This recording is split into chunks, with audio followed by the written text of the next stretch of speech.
First of all உங்களுக்கு வந்து ஒரு ஹார்ட்ஃபுல்லா ஒரு தேங்க்ஸ் சொல்லணும் மேம். நான் ஆக்சுவலி எக்ஸ்பெக்ட் பண்ணல. நீங்க இந்த அளவுக்கு வந்து கிளியரா எக்ஸ்பிளைன் பண்ணுவீங்கன்னு. நான் 2 டேஸ்க்கு முன்னாடி நீங்க அனுப்புன லிங்க்ல நானும் ஜாயின் பண்ணேன் ஆக்சுவலி. எனக்கு அந்த அளவுக்கு புரியல மேம் கிளாஸ். ஸோ நான் எக்ஸிட் ஆயிட்டேன். பட் இன்னைக்கு நீங்க சொன்ன அந்த எக்ஸ்பிளனேஷன் ரொம்பவே நல்லா இருந்துச்சு. அண்ட் அந்த ரீசெட், ரீபில்ட் அண்ட் ரீஸ்டார்ட் அந்த 3 டெக்னிக்குமே வந்து ரொம்ப யூஸ்ஃபுல்லா இருந்துச்சு மேம். எப்படி நம்மளோட நெகட்டிவான தாட்ஸா இருக்கட்டும், அதுக்கப்புறம் நம்ம வீக்னஸா இருக்கட்டும், அத ரிமூவ் பண்ணிட்டு, அத குழிச்சு தோண்டி புதைக்கிறதா இருக்கட்டும், இல்ல எரிக்கிறதா இருக்கட்டும்.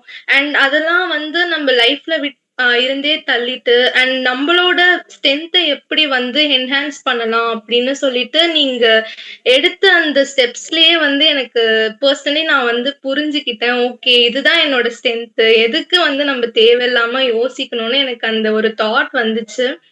அண்ட் நீங்க ஒண்ணு சொன்னீங்க ஆக்சுவலி, லைக் ரீசெட்ல சொன்னீங்க, இந்த மாரி வந்து ஃபர்கிவ் பண்ணுங்க. யார் உங்கள ஹர்ட் பண்ணாங்களோ. லிட்டரலி நான் ரொம்ப எமோஷன் ஆயிட்டேன். அதனால தான் இப்போ ஒழுங்கா பேச முடியல.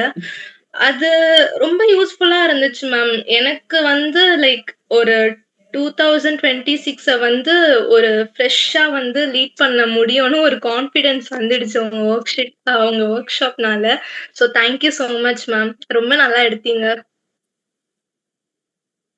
Thank you so much Kiruba Shiny, உங்களோட ஃபீட்பேக்கு எனக்கு தேவை அதுதான்.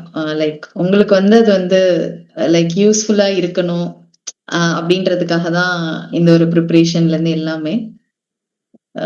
ஸோ தேங்க்யூ ஸோ மச் உங்களோட ஃபீட்பேக்குக்கு.